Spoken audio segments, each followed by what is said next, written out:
So I'll go ahead and start. My name is Dan Preby, and I am an actuary. I grew up in the health field, so I've been an actuary now for about 25 years. My name is Jim Miles. I've been a volunteer in the education system since the year after I became a fellow, became a fellow in 1980, so a long time ago. Okay, hi, I'm Stuart Klugman.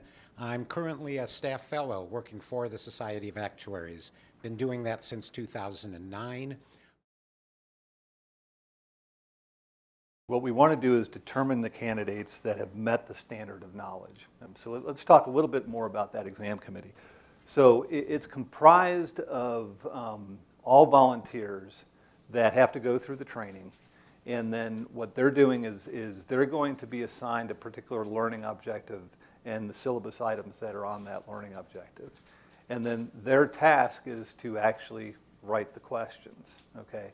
So starting actually about now for next April's and May's exams, people are actually starting to write those questions.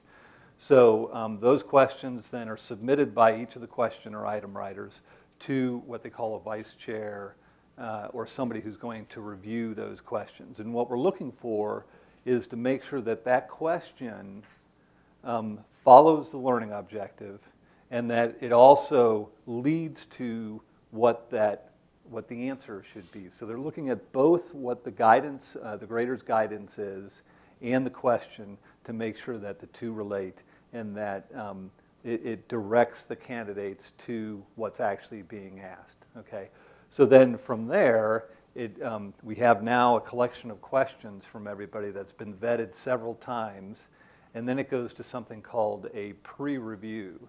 And so that pre-review takes the chair of each exam with each of the vice chairs, and then some of their, I'll call them assistants, super question writers. It's typically a group of about 10 for about 5 for one of the 5-hour exams. They'll get together with a pre-review, and then they will actually look at all the questions that were submitted, choose the ones that are they want to include within the exam, and then structure the exam. The way that the exam is actually structured is it typically starts with a lower cognitive level, I'll say easier questions. So you'll see the easier questions up front, and then the harder questions are going to be in the middle, and then it goes back down to an easier question near the end. And that happens for both the afternoon and the morning session. So it's not going to be hard questions at the end of the morning and then hard questions at the beginning of the afternoon. It's going to kind of go up and down. And that's typically the way it's set up. I can't say categorically that's always the way it's set up, but that's typically what they're trying to do. Okay.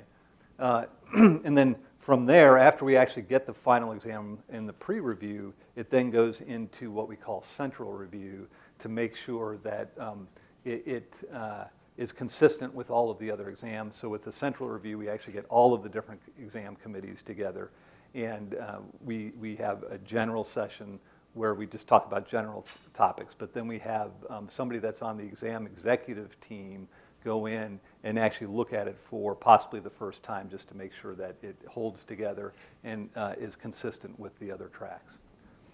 I kind of breezed through that, so I don't know if anybody has any questions on the actual exam development part of it. Yes, sir. I imagine every objective is covered on each exam.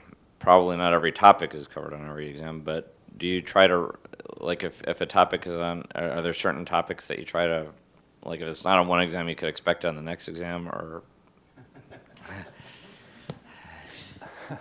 Let me take a stab at that, right. First of all.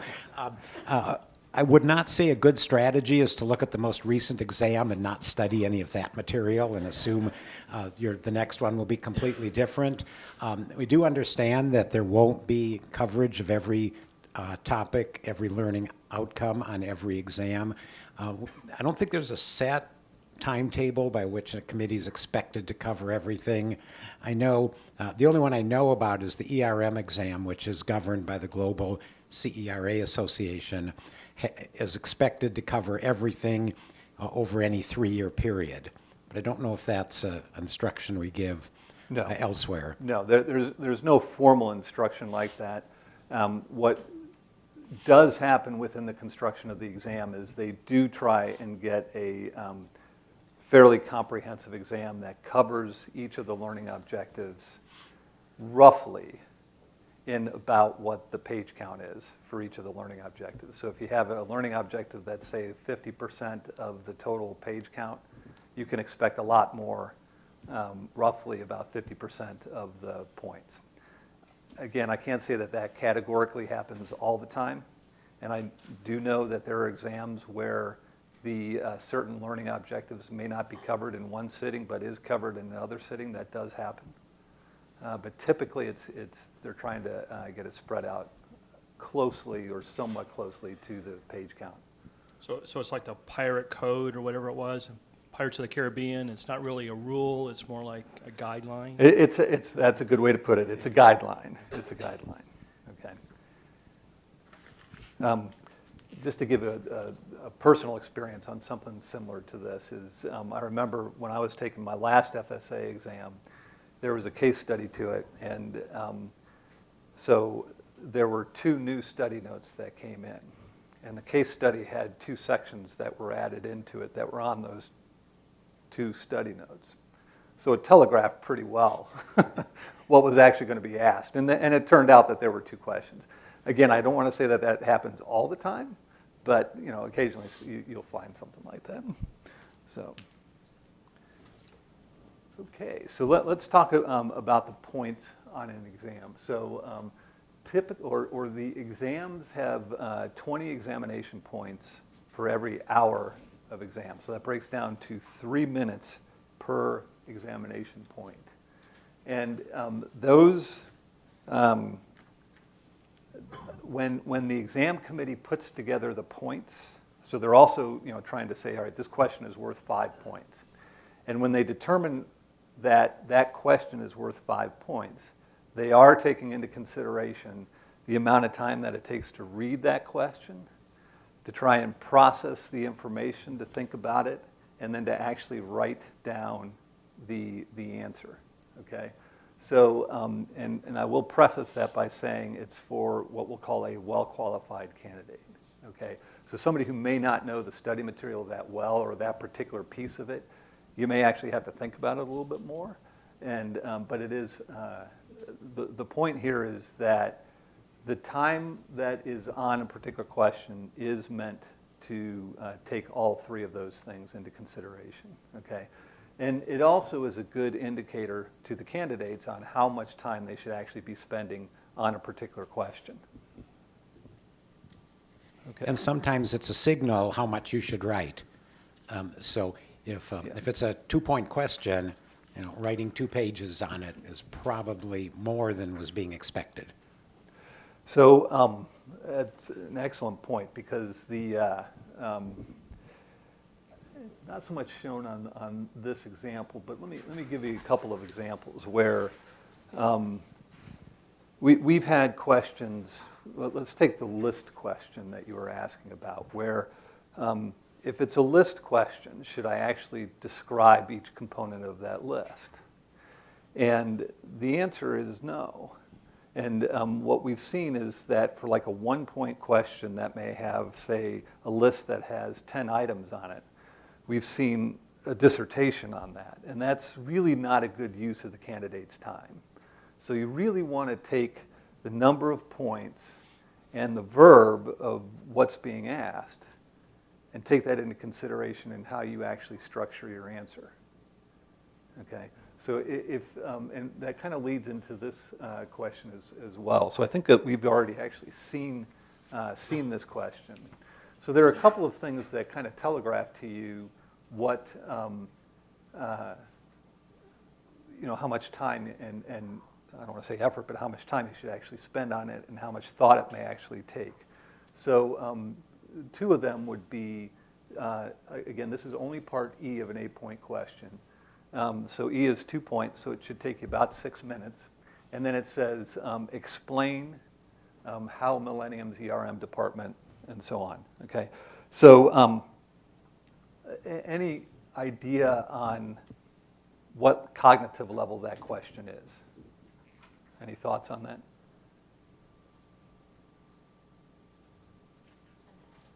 Analysis, yeah. This would be an analysis question. So you're going to have to spend a fair amount of time thinking about it and trying to compose an answer for it, okay? And so as you read through that, it doesn't show it on this slide, but really what it's doing is it's taken two components of the syllabus. So there's going to be, there are two syllabus items. One is this risk appetite, and then another one is on ALM. And it's taken two pieces of that syllabus item, combining them together and trying to come up with a question. Okay, so it's kind of analysis of that is trying to synthesize different components of the syllabus item. Okay, and this is the model solution for it. Okay, so as we read through that, what do you guys observe about this? Any real quick comments about what you're seeing? Yeah. Well, the first part is in paragraphs. Mm-hmm.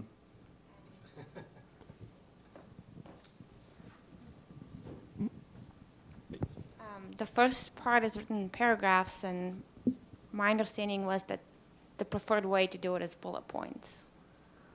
So from the grader standpoint, bullet points is absolutely the way to go.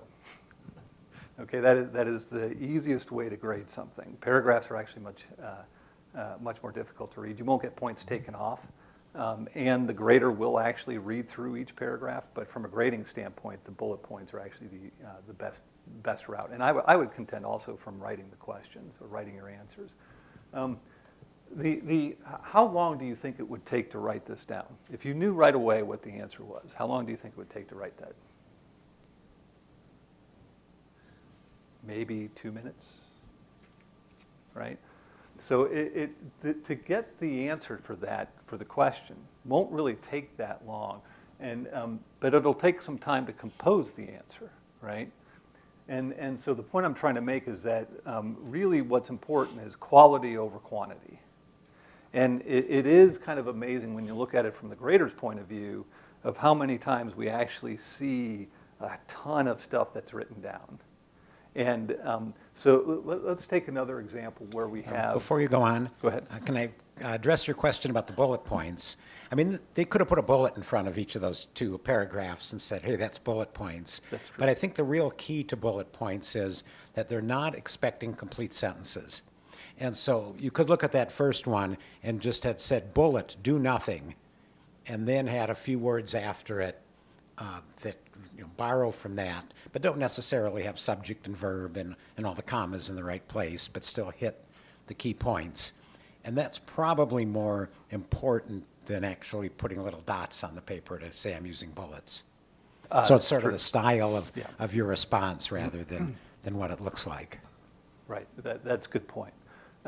So let's take another example. We had talked earlier about a question that may have a list of 5 things, and you're asked to choose, say, 2 that apply, okay? So say you do that.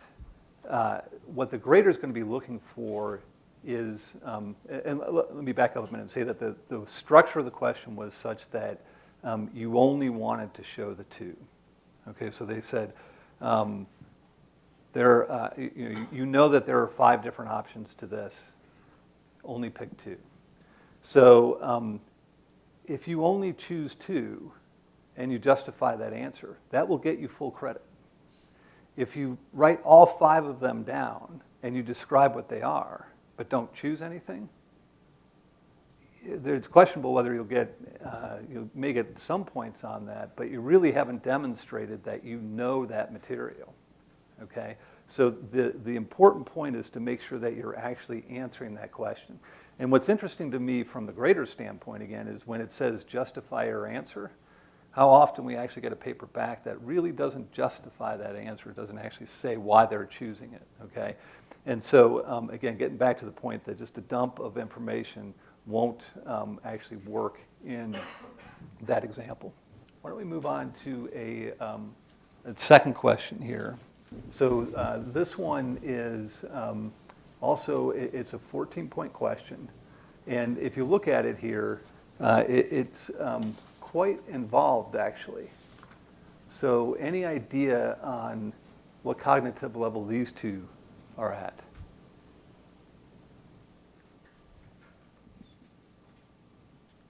How about A? Any ideas? There's a strong hint on A. B? Okay, yeah, that's right. So knowledge utilization on B. So it's important, again, to look at the time. So A is going to take a pretty significant amount of time. So in A, they're actually asking you for 2 different points of view, 2 different perspectives on 4 different risks. So how would you structure that? Okay, a grid, an outline, any of those would work. So if you put together a grid, if you just cross out a grid on your page, that's perfectly fine. If you have an outline, that's perfectly fine as well, okay?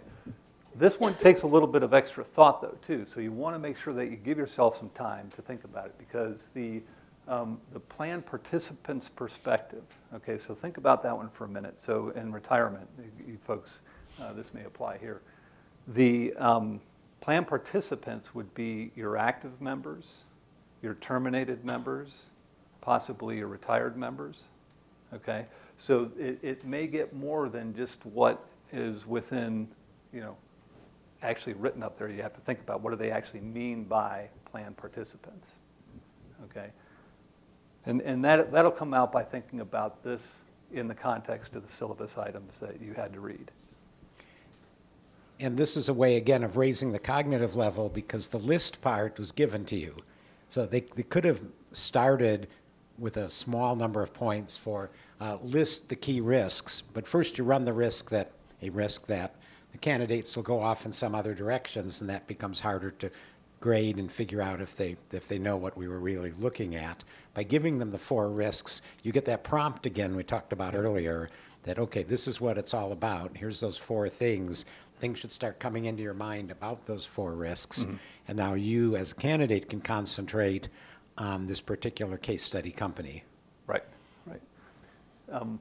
On to Part B. So Part B is requiring you to suggest 2 hedging strategies.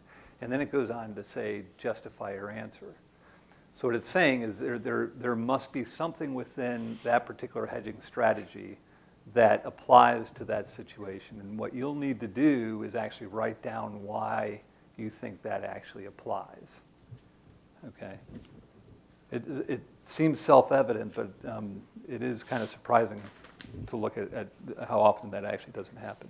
And remember, this is a case study question. Oh, yeah, good point. So you have a lot of information in the case study about this pension plan. Yes. So this is not a generic response as to how you can hedge pension plans in general, although it may be the generic answer, may be the best one here. Yeah. But you're in a specific context.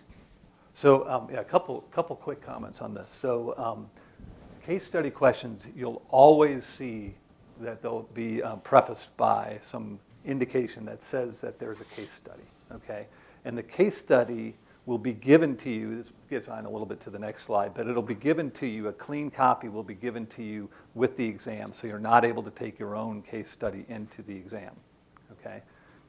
Go ahead. If on the question that you had before, let's say there's parts A and B, A is from the perspective of the company and B is from the perspective of the policyholders. Is it acceptable for me to combine the 2 and say A and B, and it's easier for my thought process while I'm thinking about the 4 risks to write both at the same time? Is that acceptable? Would the graders take it? It is, as long as it's clear to the grader and in the way that you wrote it, that you've distinguished between the policyholder and the company. Just a single list wouldn't necessarily work without making that distinction. That's right. And even if it was all in one part, you still have to make that distinction. So That's right. Keep in mind, again, the key is making sure that you're demonstrating to the grader your knowledge of this topic. And as long as it's clear that in your answer, and it is demonstrating that's okay to put it in that way. A couple other comments about the case study questions. Typically, One of the main reasons for the case study is because it allows us to be able to ask questions that are a little bit more in depth. So most questions will start with what we call a stem, and then follow on with parts A, B, and C. So the case study allows us to have what we'll call a longer stem, and then be able to ask questions that are a little bit more in depth. That's, I would say, the primary purpose of the case study.